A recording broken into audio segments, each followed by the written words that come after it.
Hello viewers, welcome back to my channel English Grammar by Gautam Bahadur. আজকের বিষয়টি হলো auxiliary verb. Auxiliary verb হলো ইংরেজি sentence, ইংরেজি গ্রামারের হার্ট অর্থাৎ হৃদয়। এটি ছাড়া ইংরেজি সেন্টেন্স, ইংরেজি গ্রামারকে ভাবা যায় না। কারণ অক্সিলারি ভার্ব ইংরেজি সেন্টেন্সে যেটা সর্বপ্রথম গুরুত্বপূর্ণ সেটা হচ্ছে টেন্স, এবং এই টেন্সের সবথেকে ভাইটাল পার্ট হচ্ছে অক্সিলারি ভার্ব। এর নাম আবার তার ঠিক বিপরীত, এত ভাইটাল হয়েও এর নাম অক্সিলারি ভার্ব অর্থাৎ হেল্পিং ভার্ব। এ হেল্প করছে, কিন্তু এর গুরুত্ব এতটা পরিমাণেই বেশি যে একে যখন আমি এক্সপ্লেন করব একের পর এক এর বৈশিষ্ট্যগুলি কী, ফিচার্সগুলি কী, তখন বুঝতে পারবো যে এ কত গুরুত্বপূর্ণ ভার্ব। তো শুরু করা যাক। আজকের জার্নি শুরু করছি, সিট বেল্ট বেঁধে নেন। অক্সিলারি ভার্ব ইংরেজি গ্রামারে একটা গুরুত্বপূর্ণ কনসেপ্ট, কিন্তু বাংলা গ্রামারে এর কোনো কনসেপ্ট নেই অক্সিলারি ভার্বের। সেই জন্য বাংলার সঙ্গে ইংরেজিতে তফাৎ হয়ে যায়। একে আরেকটি ভাষায় হেল্পিং ভার্বও বলা হয়। অক্সিলারি ভার্ব বেসিক্যালি তিনটে হয়, ডু, বি আর হ্যাভ।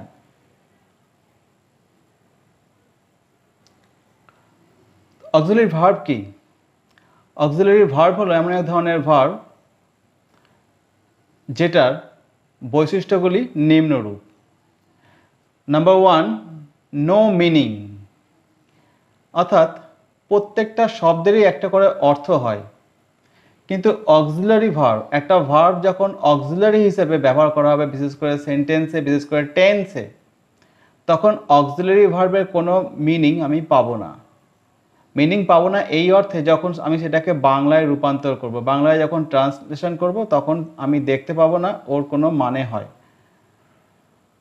অর্থাৎ এখানে যেমন do verb, be verb, have verb, এর একটা নির্দিষ্ট অর্থ আছে। যখন এগুলো মেন ভার্ব হিসাবে ব্যবহার করা হয়, তখন এদের নির্দিষ্ট অর্থ প্রমাণ আমরা দেখতে পাই। কিন্তু যখন অক্সিলারি ভার্ব হয়ে ব্যবহার করব, তখন এরা নিজের অর্থ হারাবে, তাই নো মিনিং।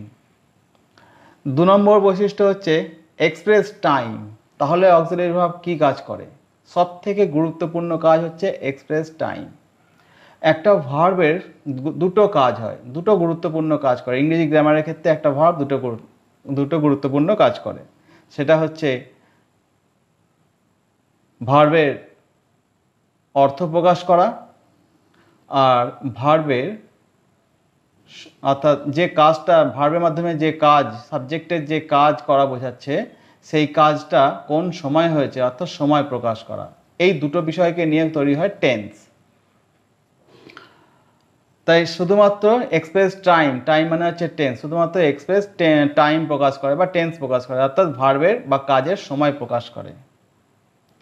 3 নম্বর, ফর্ম নেগেটিভ। আর আমরা যে নাবাচক বাক্য বা নেগেটিভ তৈরি করি, সেই নেগেটিভ তৈরি করার জন্য একটা অপরিহার্য বিষয় হলো অক্সিলারি ভার্ব। যদি অক্সিলারি ভার্ব না থাকে, তাহলে ইংরেজিতে নেগেটিভ সেন্টেন্স তৈরি করা যাবে না। বাংলার ক্ষেত্রে দরকার হয় না, কিন্তু ইংরেজিতে অত্যন্ত দরকার। আর 4 নম্বর হলো ফর্ম ইন্টারোগেটিভ, অর্থাৎ প্রশ্নবোধক বাক্য। ঠিক একই রকমভাবে যদি অক্সিলারি ভার্ব না থাকে, তাহলে কিন্তু কোয়েশ্চেন সেন্টেন্স বা ইন্টারোগেটিভ সেন্টেন্স বা প্রশ্নবোধক বাক্য তৈরি করা যাবে না। তাই অক্সিলারি ভার্বকে একবার শিখে নিলে পরে কোনো সমস্যা নাই। তাই আমি এটাকে বলতে পারি, ইসকো শিখ ডালা তো লাইফ জিঙ্গা ডালা। তো একে একে দেখে নিই এর কাজগুলো কিভাবে হচ্ছে। প্রথমটা হচ্ছে নো মিনিং, কোনো রকম মিনিং হয় না। কেমন? যেমন ডু, ডু এর অর্থ কি? ডু মানে করি। যদি আমি বলি এরকম করে, আই ডু, যদি একটা সেন্টেন্স হয়, তাহলে এই ডু এর মানে কি? ডু, এখানে একটাই ভার্ব আছে, আর একটা ভার্ব থাকলে তার দুটো কাজ হয়। যদি সেন্টেন্সে একটাই ভার্ব থাকে, তার দুটো কাজ হয়। সে টাইমও প্রকাশ করবে, সে মিনিংও প্রকাশ করবে, দুটোই কাজ করছে। তাহলে ডু হচ্ছে প্রেজেন্ট টেন্স, প্রেজেন্ট টেন্স মানে প্রেজেন্ট টাইম, টাইম প্রকাশ করছে, আর ডু মানে করি, তাহলে এর অর্থ আছে। আমি বলেছিলাম নো মিনিং, কোনো অর্থ হয় না, তাহলে ডু মানে এটা মানে হচ্ছে করি, আমি করি। বাংলায় বলেছিলাম যে বাংলায় রূপান্তর করলে কোনো অর্থ পাওয়া যাবে না, কিন্তু এখানে বাংলায় রূপান্তর করলে অর্থ পাওয়া যাচ্ছে করি, আই ডু, ডু এর একটা অর্থ আছে। সুতরাং এই ডুটা এই সেন্টেন্সে কিন্তু অক্সিলারি ভার্ব হয়ে ব্যবহার করা গেল না। এটা কি হয়ে গেল? এটা হয়ে গেল মেন ভার্ব। তাহলে অক্সিলারি ভার্ব কি? অক্সিলারি ভার্ব ব্যবহার করব তখন যখন ইনডিফিনাইট টেন্সে, বিশেষ করে প্রেজেন্ট ইনডিফিনাইট আর পাস্ট ইনডিফিনাইট টেন্সে আমি যখন নেগেটিভ আর ইন্টারোগেটিভ সেন্টেন্স তৈরি করব, তখন আমার অক্সিলারি ভার্ব চলে আসবে। অক্সিলারি ভার্বের প্রয়োজন হয় কখন? না যখন সেন্টেন্সে একের অধিক ভার্ব বসে। যদি বাক্যে একটি ভার্ব হয় তাহলে সে দুটো কাজ করবে, যেটা সময় প্রকাশ করবে সেটা অক্সিলারি ভার্বের কাজ, যেটা অর্থ প্রকাশ করবে সেটা মেন ভার্বের কাজ। যেমন এখানে ডু, ডু যদি ডিকশনারিতে ঘাঁটি তাহলে ডু দেখব পাশে প্রেজেন্ট টেন্স লেখা আছে, অর্থাৎ সময়, প্রেজেন্ট মানে বর্তমান, বর্তমান সময়। আবার ডু এর নির্দিষ্ট অর্থ হচ্ছে যদি বাংলায় রূপান্তর করি তাহলে করি, তাহলে দুটো অর্থই বর্ণনা করছে। এটা হয়ে গেল মেন ভার্ব। এবার অক্সিলারি ভার্ব কি? না অক্সিলারি ভার্ব ব্যবহার করা হবে ইনডিফিনাইট টেন্সের ইন্টারোগেটিভ এবং নেগেটিভ করতে। যখন আমি এটাকে বলবো করি না, তখন কি বলবো? I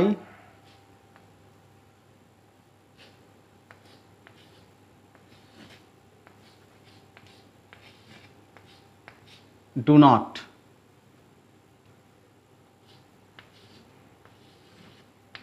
do. এই সেন্টেন্সে দুটো ডু আছে, একটা ডু, দুটো ডু। কোনটা এখানে অক্সিলারি আর কোনটা এখানে মেন ভার্ব সেটা নিয়ে আমাদের ডাউট থাকতে পারে। এক্ষেত্রে যদি সেন্টেন্সে, একটা সেন্টেন্সে জেনারেলি দেখা যায় অ্যাক্টিভ ভয়েসে এক থেকে ম্যাক্সিমাম 4টে ভার্ব হয়, মিনিমাম একটা ভার্ব হয়, ম্যাক্সিমাম 4টে ভার্ব হয়।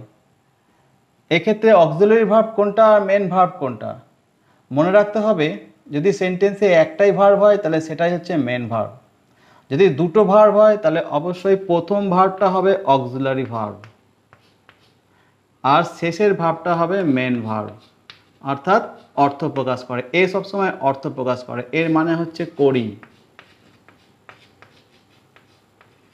আর এই ডু এর মানে কি? যদি আমি এটাকে রূপান্তর করি আই ডু নট ডু, আমি করি না করি, যদি আমি এটাকে হুবহু রূপান্তর করি ইংরেজিতে ট্রান্সলেট করি তাহলে এরকম মানে হয় আমি করি না করি, কিন্তু এরকম তো বলতে চাইনি। আমি বলতে চেয়েছি আমি করি না, আই ডু নট ডু ইংরেজি কি? আমি করি না, তাহলে হচ্ছে আই ডু নট ডু। তাহলে এই ডু এর কি অর্থ আছে? এই ডু এর কোনো অর্থ নেই, তাই বলেছিলাম নো মিনিং। যখন অক্সিলারি ভার্ব এখানে ব্যবহার করব তখন এর কোনো মিনিং হয় না, এর অর্থ হয় না। তাহলে কেন বসে? শুধুমাত্র ডু, ডুটা কি? প্রেজেন্ট টেন্সের জন্য বসছে, প্রেজেন্ট টেন্স।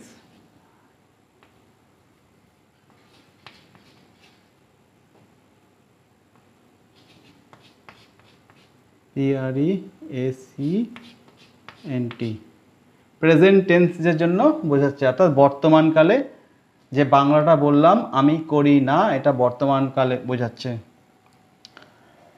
অক্সিলারি ভার্ব, তাহলে এটা দেখা গেল কি অক্সিলারি ভার্ব সময় প্রকাশ করছে। যদি আমি এটাকে পাস্ট টেন্স করি তাহলে সময় প্রকাশ করছে। সময় বলতে কি? কাজের সময়, একে ইংরেজিতে বলা হয় টেন্স। টেন্স তিনটে সময় হয়, পাস্ট, প্রেজেন্ট, ফিউচার। তাহলে হচ্ছে পাস্ট, প্রেজেন্ট, ফিউচার প্রকাশ করছে। যদি এটাকে পাস্ট টেন্স করি তাহলে কি হবে? I did not do. এখানেও 4টে ওয়ার্ড আছে, 1 2 3 4, এখানেও 4টে, 1 2 3 4। এর মধ্যে দেখি কোনটা কোনটা চেঞ্জ হলো। এইটা চেঞ্জ হলো না, এইটাও চেঞ্জ হলো না, এইটাও চেঞ্জ হলো না, এটাও চেঞ্জ হলো না, এটাও চেঞ্জ হলো না, এটাও চেঞ্জ হলো না। চেঞ্জ হলো কোনটা? এইটা। ডু হয়ে গেল ডিড, ডিড হয়ে গেল, ডিড, ডু এর পাস্ট টেন্স ডিড। তাহলে কি? এটা প্রেজেন্ট, এটা পাস্ট, এই অক্সিলারি ভার্বটা হয়ে গেল পাস্ট, তাহলে এটা পাস্ট টেন্স প্রকাশ করছে। তাহলে এইভাবে টেন্স প্রকাশ করছে। এই ডু এর যা মানে আছে এটা মানে হচ্ছে একই, করি। কারণ কি বলেছিলাম, ভার্বের সংখ্যা যখন বেশি হয়ে যায় তখন কাজ ভাগ করে নেয়। একজন বলে আমি সময় প্রকাশ করছি আর একজন বলে আমি অর্থ প্রকাশ করছি, কেউ কারোর বিষয়ে কিন্তু ইন্টারফেয়ার করবে না।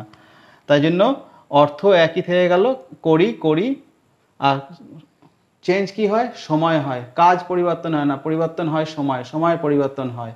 আমরা কাজ একই রিপিট করি বারবার, কিন্তু শুধুমাত্র দেওয়ালে ক্যালেন্ডার চেঞ্জ হয়ে যায়। আজকের তারিখ, গতকালকের তারিখ, আগামীকালকের তারিখ পরিবর্তন হবে। আর তারিখই হচ্ছে সময়, সময়কে যে দেখায়, প্রদর্শন করে, সে হচ্ছে অক্সিলারি ভার্ব। সুতরাং অক্সিলারি ভার্ব টেন্সকে রিপ্রেজেন্ট করছে বলে অক্সিলারি ভার্ব চেঞ্জ হচ্ছে, কারণ টাইম চেঞ্জ হচ্ছে। ডু আর ডিড। তাহলে দেখা যাচ্ছে ডিড মানে করেছিলাম, কিন্তু আই ডিড নট ডু, আমি করেছিলাম না করি, এরকম তো মানে হচ্ছে না। তা সুতরাং ডিডের কোনো অর্থ হচ্ছে না, তাই নো মিনিং। তাহলে এর কোনো মানেও হচ্ছে না যখন প্রথমে বসছে। তাহলে প্রথম ভার্বটা যেটা সাবজেক্টের একদম পরে বসবে সেটা হচ্ছে অক্সিলারি ভার্ব, আর যেটা ভার্ব ক্যাটাগরি একদম শেষে বসবে সেটা হচ্ছে মেন ভার্ব। মেন ভার্ব শুধুমাত্রই অর্থ প্রকাশ করবে, সে সময় প্রকাশ করবে না। আর অক্সিলারি ভার্ব শুধুমাত্র সময় প্রকাশ করবে, এ অর্থ প্রকাশ করবে না। 2 নম্বর এক্সপ্রেস টাইম। অলরেডি আমি বলে দিয়েছি যে এ টাইম প্রকাশ করছে। আমরা যে 12টা টেন্স পড়ি, সেই 12টা টেন্স ডিপেন্ড করে পুরোপুরি অক্সিলারি ভার্বের ওপর। যেমন কন্টিনিউয়াস বা প্রোগ্রেসিভ টেন্স যাকে বলা হয়, যদি প্রোগ্রেসিভ টেন্সে করি, PROGRESSIVE,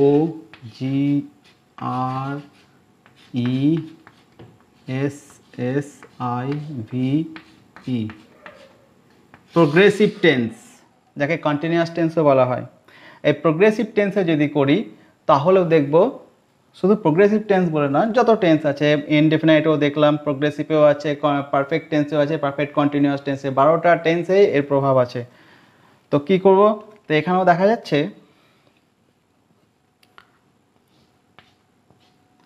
আই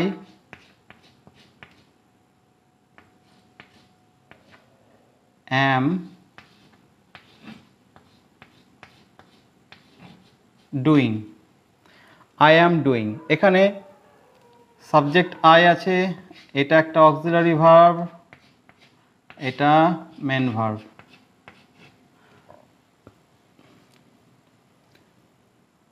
যদি অ্যাম এর মানে খুঁজতে যাই, অ্যাম মানে কি, আমি হই, আই অ্যাম। তাহলে এর বাংলা রূপান্তর করতে গেলে কেমন হয়, আই অ্যাম ডুইং, আমি হই করছি। বাংলায় এরকম হয় না নিশ্চয়ই, আমি করিতেছি বা আমি করছি। তাহলে আই অ্যাম ডুইং, তাহলে অ্যাম এর কোনো মানে হলো না। আবার আমি সে একই বলছি, অ্যাম এর কোনো অর্থ হলো না, অথচ অ্যাম বসেছে। কারণ কি, অ্যাম প্রেজেন্ট টেন্স এবং অ্যাম সাবজেক্টের সঙ্গে ম্যাচ করছে, সাবজেক্টের নাম্বার আর পার্সনের সঙ্গে ম্যাচ করে। ইংরেজিতে একটা গুরুত্বপূর্ণ বিষয় যে ভার্ব সবসময় সাবজেক্টের সঙ্গে এগ্রিমেন্ট করবে। কোন ভার্ব, ফিনিট ভার্ব, নন ফিনিট ভার্ব না। আর টেন্স সবসময় তৈরি হয় ফিনিট আর নন ফিনিট ভার্বের কম্বিনেশনে। এইটা ফিনিট আর এটা নন ফিনিট, এই নন ফিনিট ভার্বের কম্বিনেশনে সবসময় টেন্স তৈরি হয়, একজনকে নিয়ে হয় না। তো অ্যামটা হচ্ছে আয়ের সঙ্গে। যদি আমি এটা করি, যদি ইউ সাবজেক্ট চেঞ্জ করি তাহলে কি হবে, ইউ আর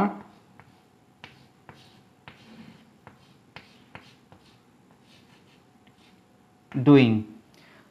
ঠিক আগেরটার মতো বলেছিলাম যে 4টের মধ্যে শুধুমাত্র একটা চেঞ্জ হচ্ছে, যে অক্সিলারি ভার্বটাই চেঞ্জ হচ্ছে সময় প্রকাশের ক্ষেত্রে। এখানেও তাই, দেখো যে এখানে আই সাবজেক্ট আর ডুইং দুটো সেম আছে। এখানে সাবজেক্ট যেই চেঞ্জ হলো, subject first person singular number আছে, সাবজেক্ট এখানে আই, আয়ের নাম্বার কি, আয়ের নাম্বার হচ্ছে একজন, বোঝাচ্ছে সিঙ্গুলার নাম্বার, এবং আই হচ্ছে ফার্স্ট পারসন।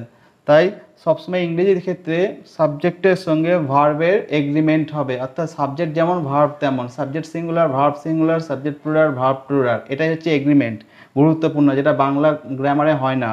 তো আয়ের সঙ্গে অ্যাম বসেছে, প্রেজেন্ট টেন্স, একসঙ্গে এটা টেন্সও প্রকাশ করছে এবং একসঙ্গে আয়ের সঙ্গে এগ্রিমেন্ট করছে, কারণ ফার্স্ট পারসন সিঙ্গুলার নাম্বারের জন্য আই। এটাকেও আমি প্রেজেন্ট টেন্সে রেখেছি, কিন্তু এখানে সাবজেক্টকে চেঞ্জ করে সেকেন্ড পারসন করেছি। সেকেন্ড পারসন করাতে কি হচ্ছে, এখানে আর অ্যাম বসাতে পারলাম না, এখানে হয়ে গেল আর। তাহলে এটাই হচ্ছে ফিনিট ভার্ব। ফিনিট ভার্ব কী করে বুঝবো না, ফিনিট ভার্ব হচ্ছে জেনারেলি বলা হয় যে ফিনিট, এটা সমাপ্তি করে। সেই সঙ্গে সে সাবজেক্টের একদম পাশে বসবে এবং সাবজেক্টের সঙ্গে এগ্রিমেন্ট করবে। নন ফিনিট ভার্ব কখনোই এগ্রিমেন্ট করে না, তাই জন্য সাবজেক্ট থেকে সবসময় দূরে বসেছে। এবং সাবজেক্ট যেমনই হোক না কেন নন ফিনিট ভার্ব সব একই রকম থাকে, ঠিক আছে। এখানে ডুইং আছে, এখানেও ডুইং আছে, কোনো চেঞ্জ হয়নি, কারণ এর কাজ শুধুমাত্র অর্থ প্রকাশ করা, এর কাজ সময় প্রকাশ করাও না, এর কাজ সাবজেক্টের সঙ্গে এগ্রিমেন্ট করাও না। যত এগ্রিমেন্ট করার কাজ, সময় প্রকাশ করার কাজ শুধুমাত্র অক্সিলারি ভার্ব। তাই ইউ সাবজেক্ট চেঞ্জ হয়েছে, সেকেন্ড পারসন সিঙ্গুলার হয়েছে, তাই আর হয়ে গেছে। তাই এক্সপ্রেস টাইমও হচ্ছে, আবার এগ্রিমেন্টেরও কাজ করছে। এগ্রিমেন্টটা লেখানো হয়নি, এখানে বলে দিলাম, এগ্রিমেন্টেরও কাজ করছে, আবার টাইমও প্রকাশ করছে। ফর্ম নেগেটিভ, নেগেটিভটা অলরেডি দেখিয়ে দিয়েছি, যেটা আই ডু নট ডু। আর ফর্ম ইন্টারোগেটিভ আমি আরেকবার করে দিচ্ছি, এটা বি ভার্ব দিয়ে করে দিই।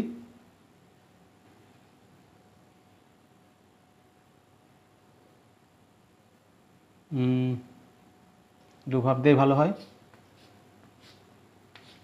I do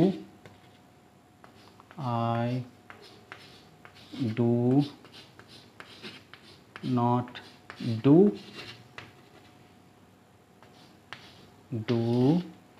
I do, I do?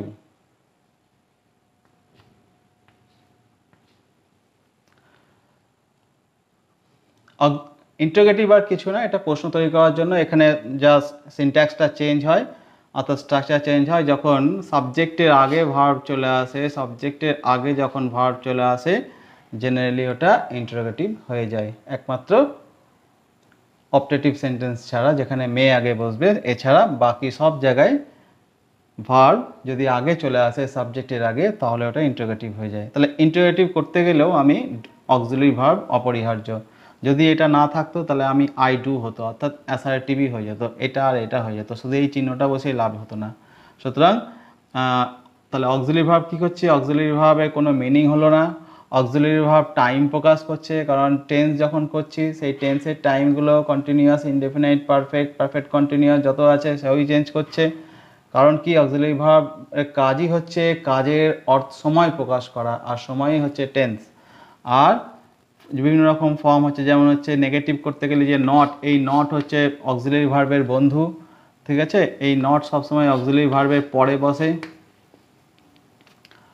সুতরাং এই ডুটা না বসলে আই নট ডু এরকম করলে কোনো ইংরেজিতে সেন্টেন্স হয় না। তাই এই নটকে বসাতে গেলে ডু অবশ্যই লাগবে। আর ইন্টারোগেটিভ প্রশ্ন তৈরি করতে গেলে সাবজেক্টের আগে ডু না বসালে কিছুতেই আমি করতে পারবো না। তাহলে এতটাই গুরুত্বপূর্ণ হচ্ছে অক্সিলারি ভার্ব। এবার বি ভার্বগুলো দেখে নেওয়া যাক, শুধুমাত্র একই বিষয়। বি ভার্ব কি? বি ভার্বে বলেছিলাম যে আই অ্যাম, একটা অ্যাম মানে একটা হয়, বি ভার্বের অ্যাম হয় আই এর সঙ্গে অ্যাম, ইউ এর সঙ্গে আর থার্ড পারসন সিঙ্গুলার নাম্বারের সঙ্গে, যেমন হচ্ছে হি, সি, ইট, আর রাজা, গজা, এগুলোর সঙ্গে হয় ইজ। তো আই এর সঙ্গে অ্যাম হলো, এর অর্থ হচ্ছে আমি হই।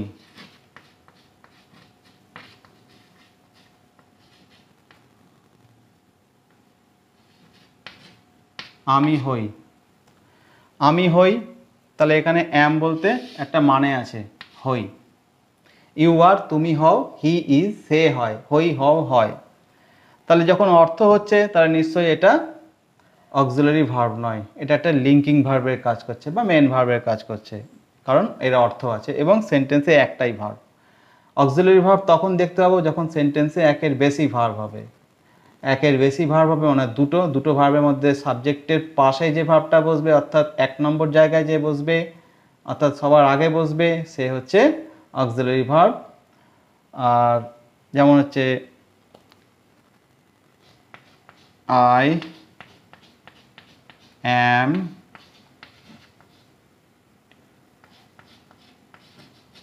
একই সেন্টেন্স, আই অ্যাম ডুইং। এই অ্যামটা কি? এর মানে আমি হই করছি, এরকম কোনো মানে হয় না, সুতরাং অ্যামের কোনো মানে নেই।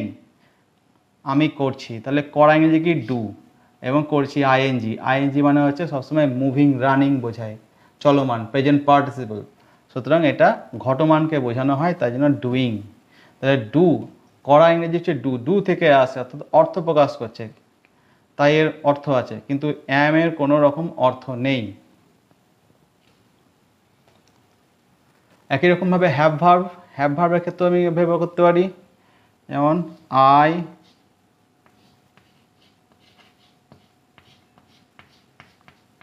হ্যাভ। যদি বলি আই হ্যাভ, তাহলে এর মানে আছে আমার,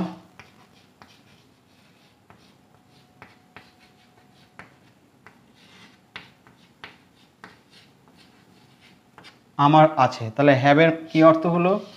আছে, পজেশন বোঝাচ্ছে, অধিকার বোঝাচ্ছে। তাহলে এটা নিশ্চয়ই অক্সিলারি ভার্ব না, এবং সেন্টেন্সে একটাই আছে ভার্ব এবং অর্থ আছে, এটা হচ্ছে মেন ভার্ব হয়ে গেল। কিন্তু যখন আমি একে অক্সিলারি ভার্ব ব্যবহার করব, কখন অক্সিলারি ভার্ব ব্যবহার করব না, যখন আমি একে পারফেক্ট টেন্সে ব্যবহার করব। ডু ব্যবহার করা হয় ইনডিফিনাইট টেন্সে, প্রেজেন্ট ইনডিফিনাইট আর পাস্ট ইনডিফিনাইট টেন্সে ডু অক্সিলারি ভার্ব বসে। বি ব্যবহার করা হয় কন্টিনিউয়াস টেন্সে।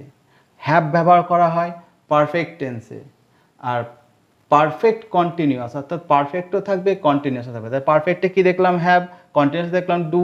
যখন পারফেক্ট আর কন্টিনিউ, অর্থাৎ পারফেক্ট কন্টিনিউয়াস টেন্স থাকবে, তখন এই দুটোকেই ব্যবহার করা হবে, ডুকেও ব্যবহার করা হবে, হ্যাভকেও ব্যবহার করা হবে। টেন্সের নামেই কি ধরনের ভার্ব হবে, কতগুলো ভার্ব হবে, টেন্সের নামের মধ্যেই প্রকাশ পেয়ে যায়। এই বিষয়ে সম্পূর্ণ একটা ডিটেলস ভিডিও আছে আমার অলরেডি টেন্সে, আমার প্লে লিস্টে গিয়ে তোমরা খোঁজাখুঁজি করবে, সেখান থেকে তোমরা পেয়ে যাবে টেন্সের ওপর একটা ডিটেল ভিডিও করা আছে, দেখলে উপকার পাবে। ও আই হ্যাভ আমার আছে, তাহলে এটাকে আমি অক্সিলারি ভার্ব কী করে করব? যদি আমি এটাকে পারফেক্ট টেন্সে ইউজ করি, আই হ্যাভ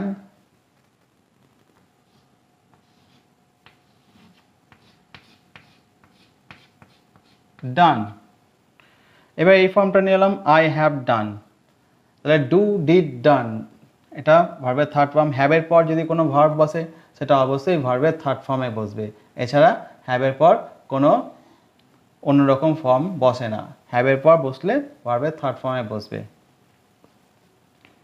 তাহলে আই হ্যাভ ডান, এই হ্যাভটা, হ্যাভ মানে আছে, তাহলে আমার আছে, ডান মানে করা হয়েছে, আমার আছে করা হয়েছে।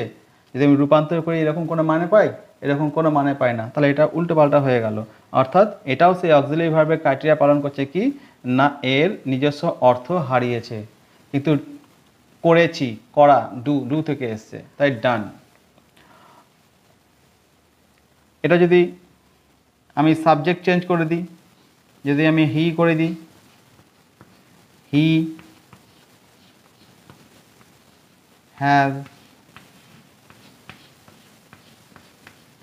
ডান, এখানেও ডান, মেন ভার্ব চেঞ্জ হয়নি, কারণ শুধু অর্থ প্রকাশ করছে, এর কাজ সময় প্রকাশ করা না।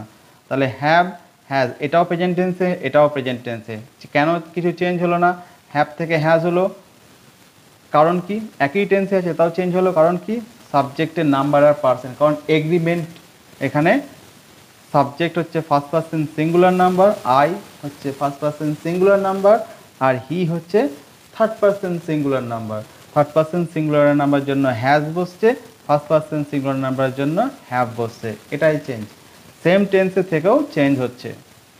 যদি এটা পাস্ট টেন্সে হয়, তাহলে কি হবে? পাস্ট টেন্সে যে কোনো নাম্বার পার্সেন্ট সাবজেক্ট ওটা কেন একটাই হবে, সেটা হচ্ছে had. He had done.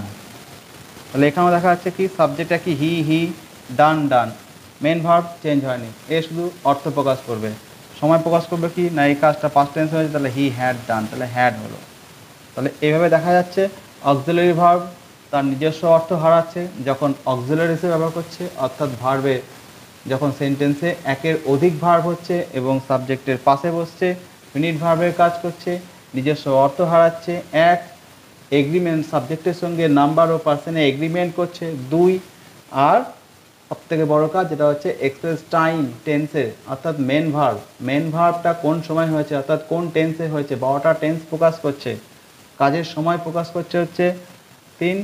R form negative অর্থাৎ নাবাচক সেন্টেন্স তৈরি করছে, যেটা অক্সিলারি ভার্ব না থাকলে নট বসাতে পারবো না।